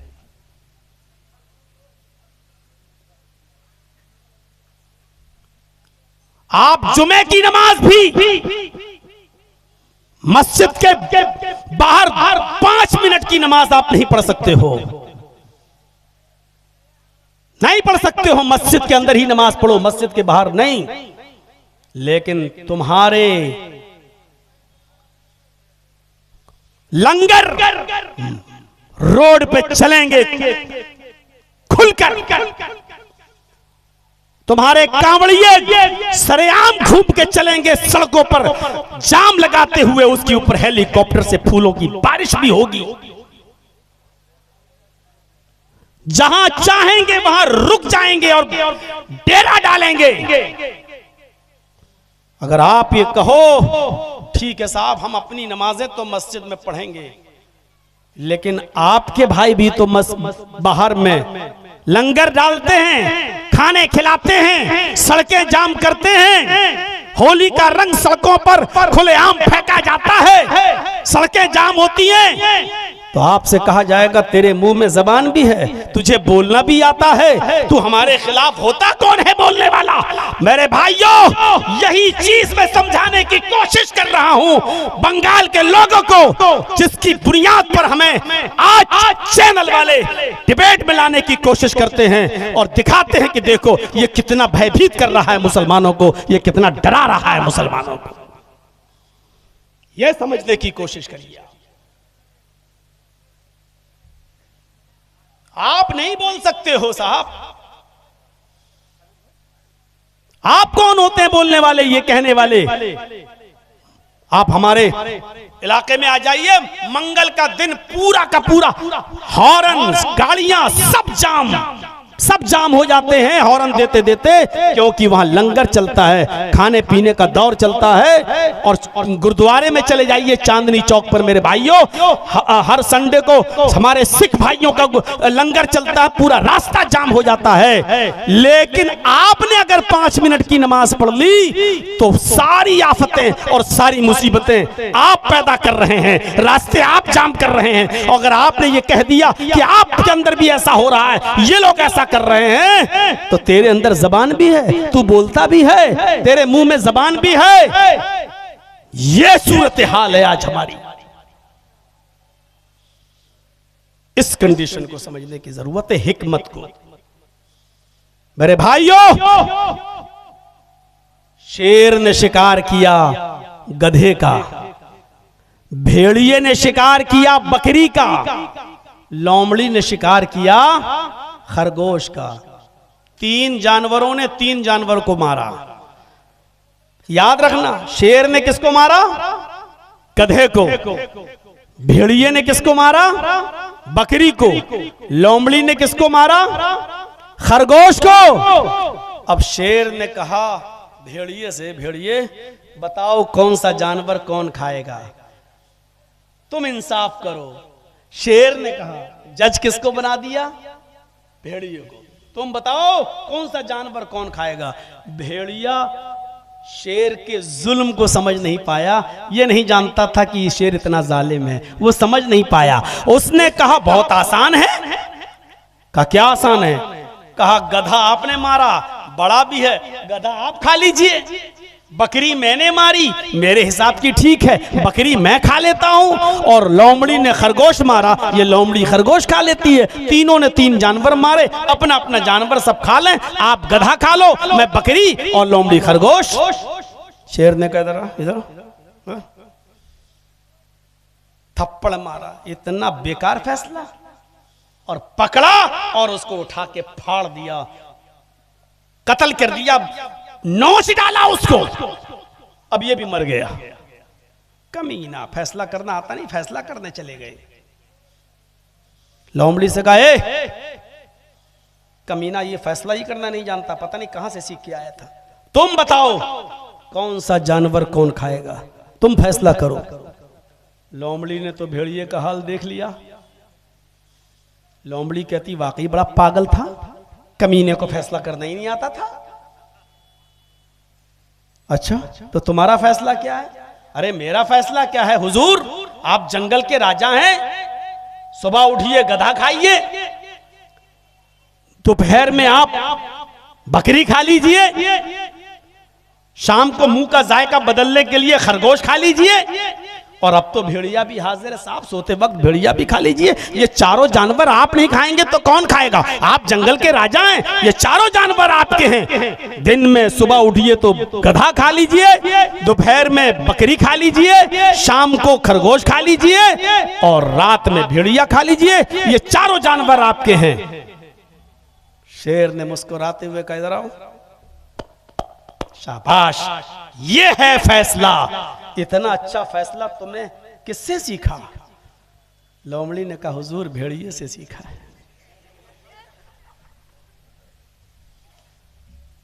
लोमड़ी ने कहा, हुजूर भेड़िए से सीखा है।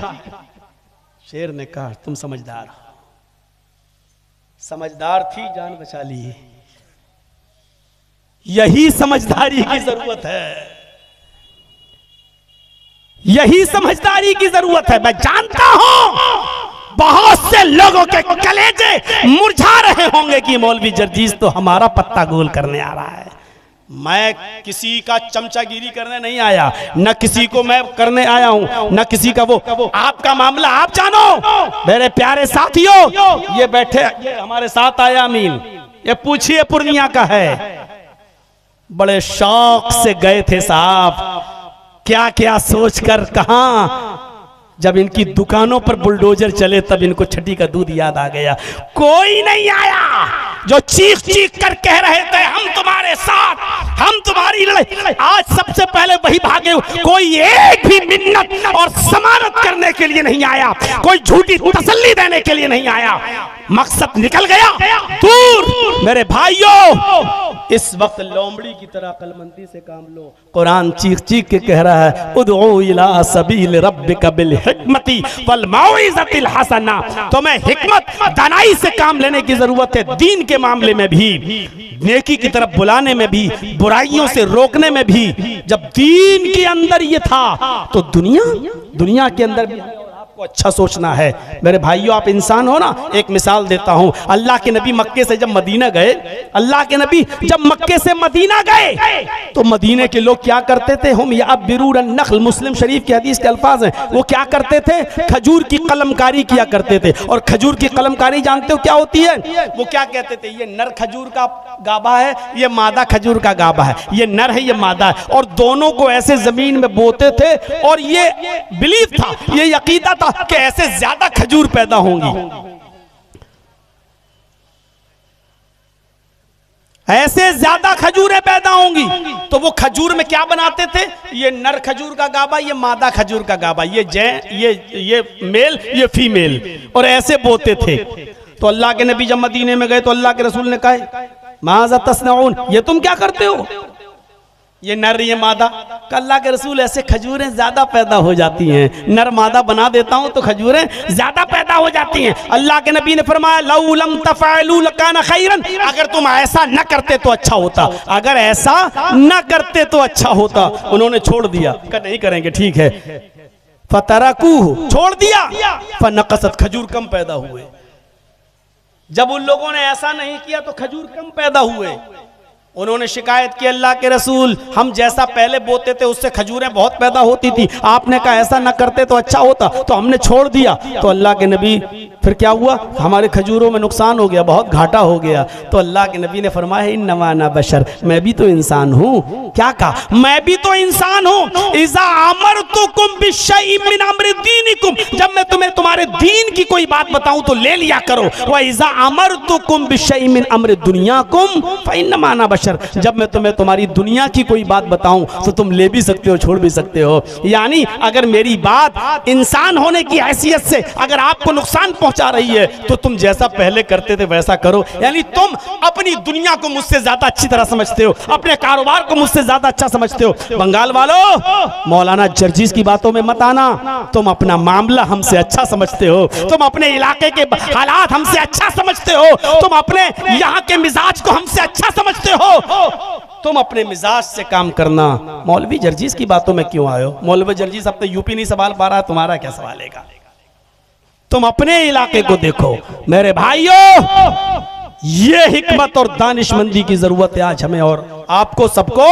और सुनिए, क्या बात बताने की जब आई तो बता देता हूं मेरे भाइयों। अल्लाह के नबी के पास एक नौजवान आया, और सुनो नौजवानों सुनो, एक नौजवान आया और कहता अल्लाह के रसूल मस्जिद में, अरे अल्लाह के रसूल क्या, मुझे जिना की इजाजत दीजिए। पूछो उलमा से, भाई हकीकी रिवायत है, इजाजत किसकी मांग रहा है? जिना करने की। दुनिया में सबसे बुरा काम शिर्क के बाद क्या है? जिना। किसी की माँ बहन बेटी के साथ गलत ताल्लुकात, नाजायज ताल्लुकात कायम करना। वो किस चीज की परमिशन मांग रहा है? दुनिया के सबसे गंदे काम की। और किससे मांग रहा है? दुनिया के सबसे बेहतर और अच्छे इंसान से, मुहम्मदुर रसूलुल्लाह से। नौजवानों, ये वाकया जरूर सुन लीजिएगा। अल्लाह के नबी से कहता है अल्लाह के रसूल मुझे जिना की इजाजत दीजिए। जिना के लिए मेरे पास इंतजाम है, यानी मेरी कोई दोस्त है, मेरी गर्लफ्रेंड है, मुझे बस परमिशन दीजिए। अब सहाबा किराम उसको ऐसे कोहनी मार के कह रहे हैं चुप चुप चुप, क्या क्या बोल रहा तू? अल्लाह के नबी ने कहा नहीं साथियों, इधर आओ। मस्जिद में जिना की इजाजत, दुनिया की सबसे मुबारक हस्ती के सामने दुनिया के सबसे गंदे काम की। अभी कोई मौलाना जर्जी से कहे कि जर्जी साहब हमारे यहाँ अड्डे हैं बने हुए हैं 500,000 रुपए में, क्या इजाजत है? तो हम क्या कहेंगे? भक कभी ने, आज के बाद बात मत करना, इतने गंदे काम की इजाजत ना, भक तेरे घर में माँ बहन नहीं है। ये समझाने का अंदाज है आज हम लोग। अल्लाह के नबी के सामने वो कह रहा, साहबा भी कह रहे हैं क्या मांग, चुप। अल्लाह के नबी कहते नहीं, इधर आओ, उदनु मिन्नी, मेरे करीब हो जाओ। बुलाया, क्या कह रहे हो? खुल के कहो, क्या कहते हो? अल्लाह के रसूल मैं जिना करना चाहता हूं, एक लड़की से दोस्ती है मेरी, आपकी परमिशन की जरूरत है।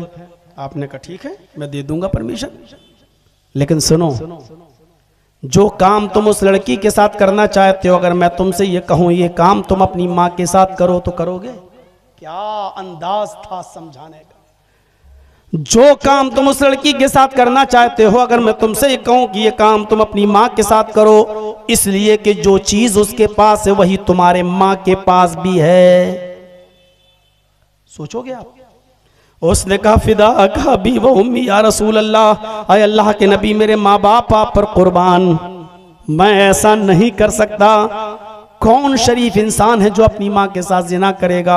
आपने कहा अच्छा ठीक है, अपनी बहन के साथ ये काम करोगे? उसने कहा अल्लाह के नबी सल्लल्लाहु अलैहि वसल्लम मेरे माँ बाप आप पर कुर्बान, कोई भी शरीफ इंसान अपनी बहन के साथ भी ये काम नहीं करेगा। आपने कहा अपनी बेटी के साथ ये काम करोगे? उसने कहा अल्लाह के नबी कोई भी शरीफ इंसान अपनी बेटी के साथ भी ये काम नहीं कर सकता। आपने कहा अच्छा ऐसा करो, अपनी खाला के साथ ये काम कर लो। उसने कहा कोई शरीफ इंसान अपनी खाला के साथ भी ऐसा नहीं कर सकता। आपने फरमाया अपनी फूफी के साथ ये काम कर लो। कहता मेरे माँ बाप आप पर कुर्बान, आए अल्लाह के नबी कोई भी शरीफ इंसान अपनी फूफी के साथ भी ये काम नहीं कर सकता। आपने कहा जिस लड़की के साथ तुम जिना की परमिशन मांग रहे हो वो भी किसी की माँ होगी, वो भी किसी की बहन होगी, वो भी किसी की बेटी होगी, वो भी किसी की फूफी होगी, वो भी किसी की खाला होगी। जब तुम अपनी बहन और बेटी के साथ अपनी माँ के साथ ये काम करना गवारा नहीं कर रहे हो और ये भी नहीं चाहते हो कि कोई दूसरा तुम्हारी माँ बहन बेटी के साथ ये काम करे, तो फिर दूसरा ये कैसे चाहेगा जिसकी वो बहन होगी बेटी होगी भी, वो कैसे पसंद करेगा कि मेरी बहन के साथ मेरी बेटी के साथ मेरी फूफी के साथ ये गलत काम हो? कैसे बर्दाश्त करेगा? बोलो तुम करोगे? कहा नहीं। तो फिर वो कैसे करेगा अगर उसको पता चलेगा तो? कहने लगा अल्लाह के नबी आपने जैसे समझाया मुझे अच्छी तरीके से इल्म हो गया, मेरे सर पे हाथ फेरिए और मेरे लिए दुआ करिए। अल्लाह के नबी ने उसके सर पे हाथ फेरते हुए फरमाया आय अल्लाह इस नौजवान की नज़रों की हिफाजत फरमा। उस नौजवान का बयान है कि उस दिन की तारीख से फिर मेरी नज़र किसी लड़की तो छोड़ो किसी हराम चीज़ की तरफ फिर मेरी नज़र नहीं उठी। इस अंदाज से समझाते थे, डायरेक्ट ये नहीं कहते थे भाग जिना की इजाजत लेने आया, नहीं। आपने कहा इधर आओ, समझाया तो ऐसे समझाया कि ये काम क्या तुम अपनी माँ के साथ करोगे, अपनी बहन के साथ करोगे, अपनी बेटी के साथ करने को तैयार हो, अपनी फूफी और चची के साथ करने को तैयार हो। उसने हर बात पे कहा नहीं। आज भी किसी से पूछा जाए तो वो यही कहेगा कि नहीं। मेरे इटावा में एक रिक्शे वाला था, बहुत पुरानी बात है, मेरे इटावा में एक रिक्शे वाला था, एक अमीर आदमी उस आदमी के रिक्शे पर बैठता है और इत्तेफाक देखिए उससे कोई झगड़ा हो जाता है किसी बात का। वो अमीर आदमी बड़ा सोर्स वाला था, उसने मारा पीटा और झगड़े का इल्जाम उस लड़के के ऊपर, उस रिक्शे वाले उस गरीब आदमी के ऊपर लगा दिया और उसको जेल भिजवा दिया और ऐसा घिनौना इल्जाम लगवाया जिस पर उसको 4 साल की सजा होती है। उसके बाप नहीं थे, उस लड़के की माँ नहीं थी, सिर्फ एक बहन थी। वो बहन भी 17-18 साल की हो चुकी थी।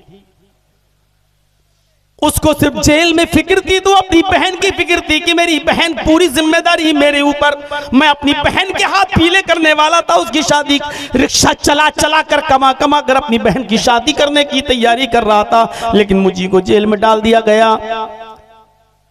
4 साल तक उसने अपनी बहन का चेहरा नहीं देखा और 4 साल के बाद जब अपनी सजा पूरी करने के बाद जब अपने घर लौटा तो क्या देखता है कि मेरे गांव का एक बुजुर्ग आदमी, मेरे गांव का एक मोतबर आदमी मेरी बहन को अपने घर में अपनी बेटी की तरह रखे हुए हैं। उसने उसकी परवरिश की, खिलाया पिलाया और आराम से रखा। उसके बाद वो लड़की, वो बहन जब अपने भाई के सीने से चिपकती है, रोती है, आंखों में आंसू आते हैं, तो इस लड़की ने रोते हुए कहा कि भाई अगर ये अब्बू ना होते, ये बुजुर्ग ना होते तो आपकी बहन मुंह दिखाने के लायक न रहती। मैंने सोच लिया था कि अपने भाई को जेल से छुड़ाने के लिए मुझे कुछ भी करना पड़े, मुझे अपना जिस्म ही क्यों ना बेचना पड़े, लेकिन मैं आपको जेल से छुड़ाऊंगी। लेकिन इस बुजुर्ग ने मेरी बड़ी इज्जत की है, अपनी बेटी की तरह रखा है, इसलिए मेरा हौसला बढ़ता गया। आए मेरे भाई, अगर ये बुजुर्ग ना होता तो आज आपकी बहन आपको मुंह दिखाने के लायक ना होती।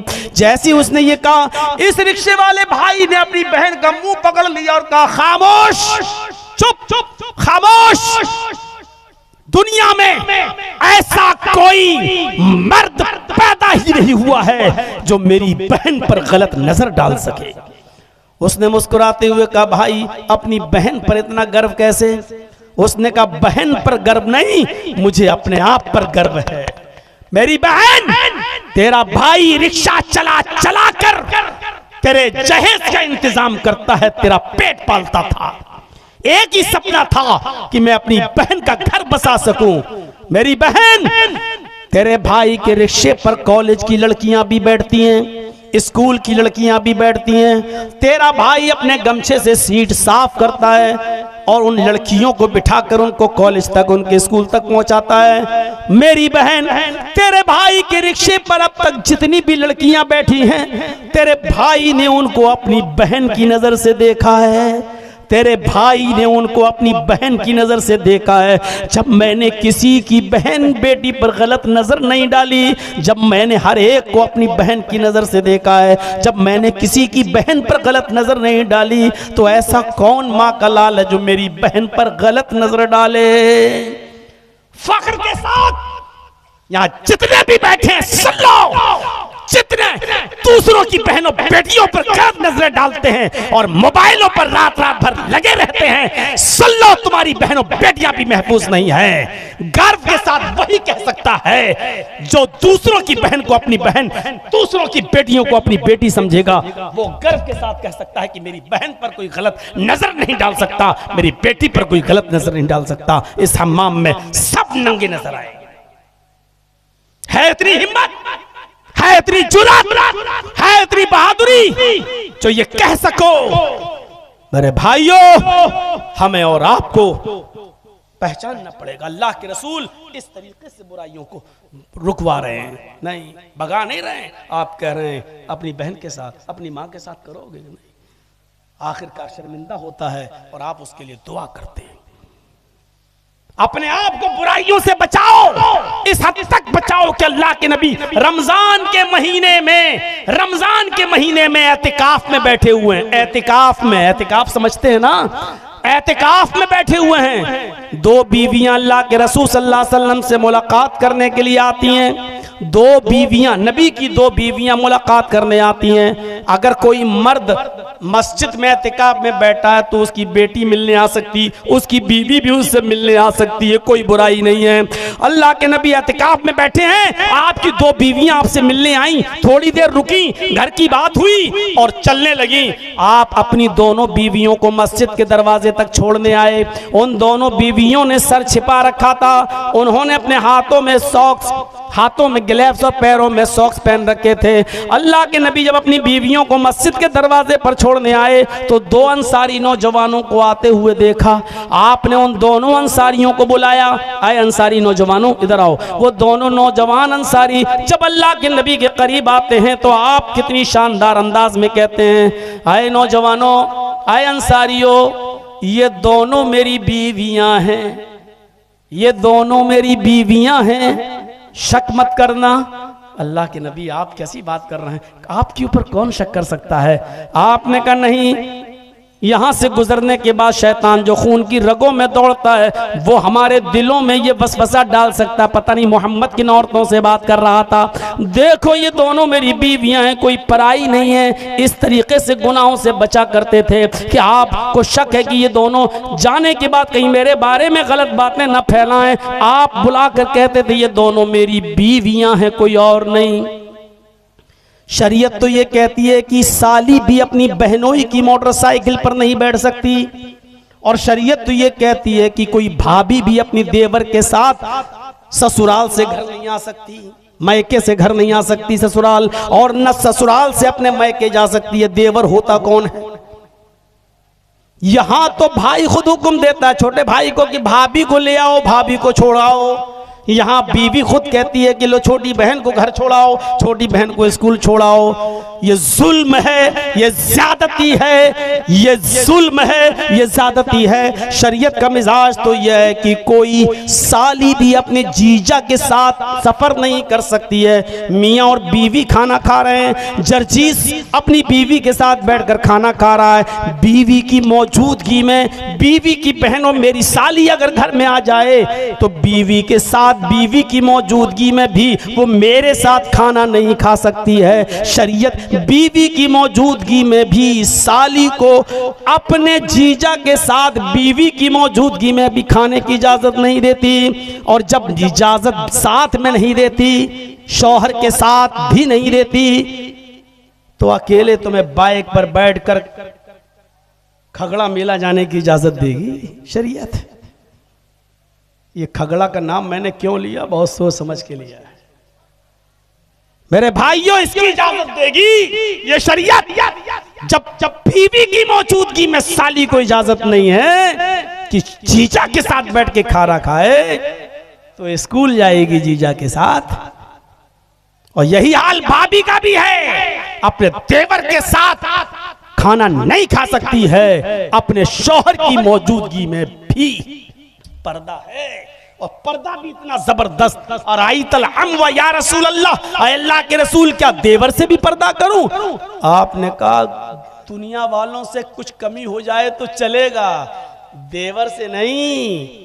कहा देवर से भी करूं? कहा देवर तो मौत है, अलहमुल मौत, देवर तो मौत है, देवर मौत। एक वाकया सुने हो सऊदी अरब का? भोपाल का एक आदमी था, सऊदिया में काम करता था। सऊदिया में वो टैक्सी चलाता था। टैक्सी सुने हैं वाकया? नहीं सुने तो सुन लो।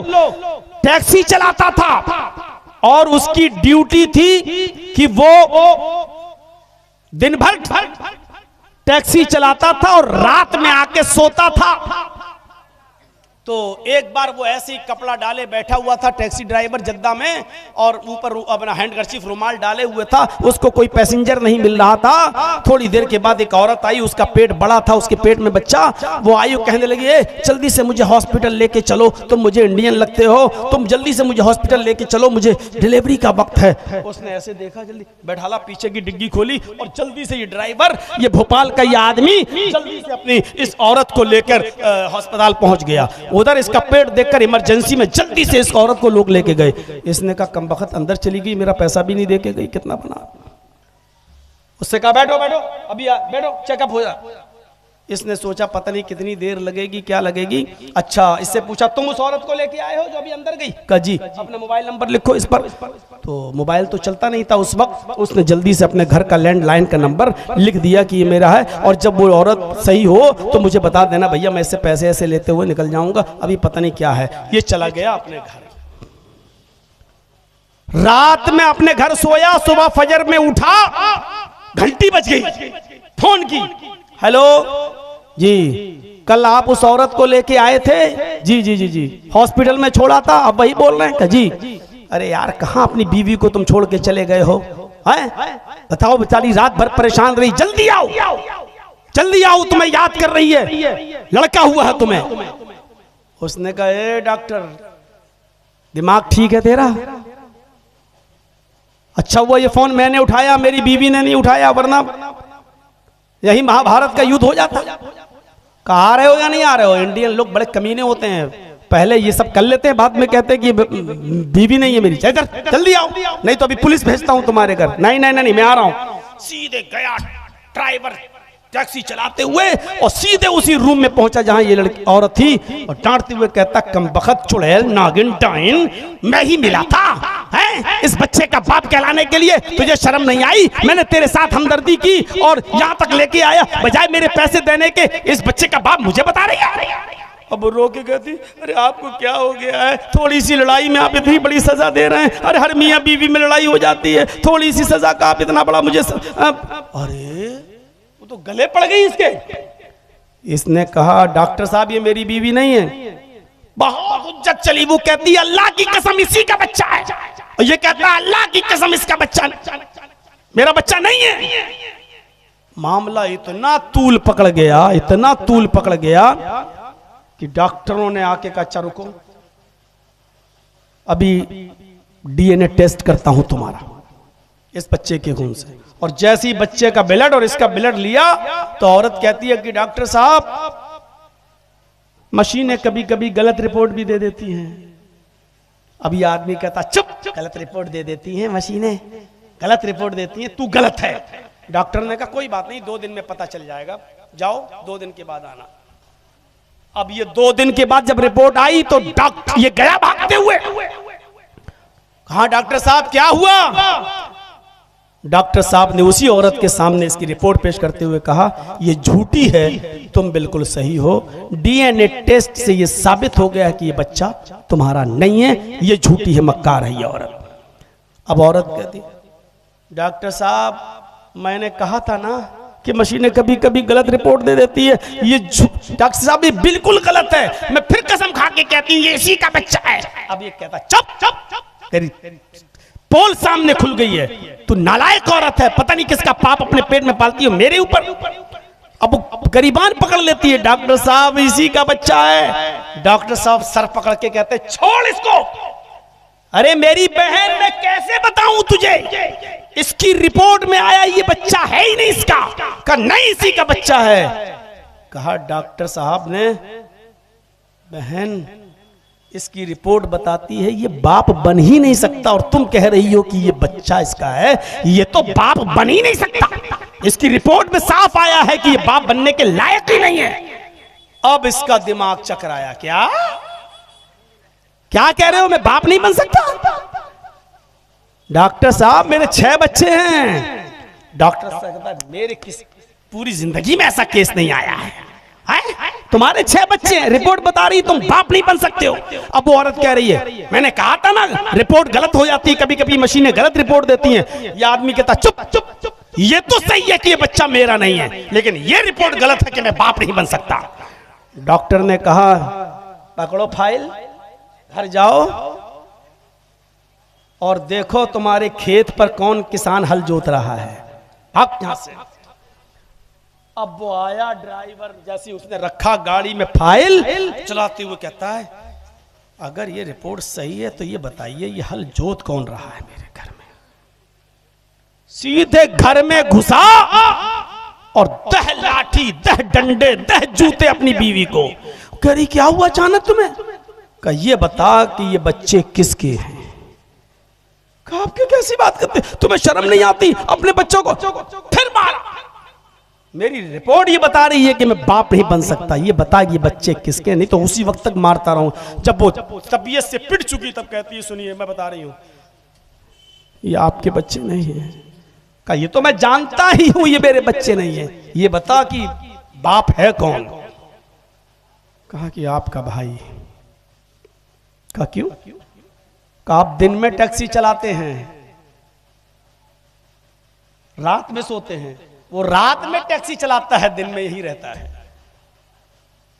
ओ तो कहा कि आप बाप बन ही नहीं पा रहे थे, मुझे खुशियां चाहिए थी, तो इसलिए मैंने एक बार मिला, एक बार मिली, तो फिर उसके बाद में ताल्लुकात बढ़ गए। 6 बच्चे उसके। उसने कहा यहां अगर तुम्हारी रिपोर्ट करूंगा तो बहुत सख्त सजा मिलेगी। जब बच्चे भी ये मेरे नहीं है इसी के हैं, तो अब चलो इंडिया में मैं तुम्हें तलाक देता हूं, अब तुम इसी के साथ तुम इससे शादी करना, इसके साथ रहना, यही तुम्हारी सजा है। बच्चे किसके? छोटे भाई के। इस हदीस की रोशनी में अब बताओ कैसा लग रहा है। अरअयतल हमवा, देवर के बारे में आपका क्या ख्याल है? अल्लाह के नबी ने फरमाया अलहमुल मौत, देवर तो मौत है, ये मौत ही तो हुआ। 6 बच्चे पैदा हो गए पता ही नहीं। अंदाजा लगा रहे हैं। इसलिए मेरे भाइयों पर्दा जरूरी है। और अपनी बीवियों, लेडीज आई हैं क्या? नहीं है ना? ठीक है, अल्लाह शुक्र है, वरना कहती है मौलवी हम ही को मिला था बोलने वाला। अपनी बीवियों पे नज़र रखो, अपनी बेटियों पे नज़र रखो। कल मुझे साहिबगंज में झारखंड में मेरा प्रोग्राम है, 1.5 घंटे की स्पीच काफ़ी है। मेरे भाइयों अल्लाह से दुआ करता हूँ कि बारे इलाह हमें हिकमत के साथ दावत व तबलीग का फरीज़ा अंजाम देने की तौफीक अता फरमा। और आपसे गुजारिश है चलते चलते मेरे भाइयों मेरे हाथ पर भी इस इदारे का कुछ ताउन फरमा दें। बड़ी मोहब्बत आप हमसे करते हैं, हर साल बुलाते हैं।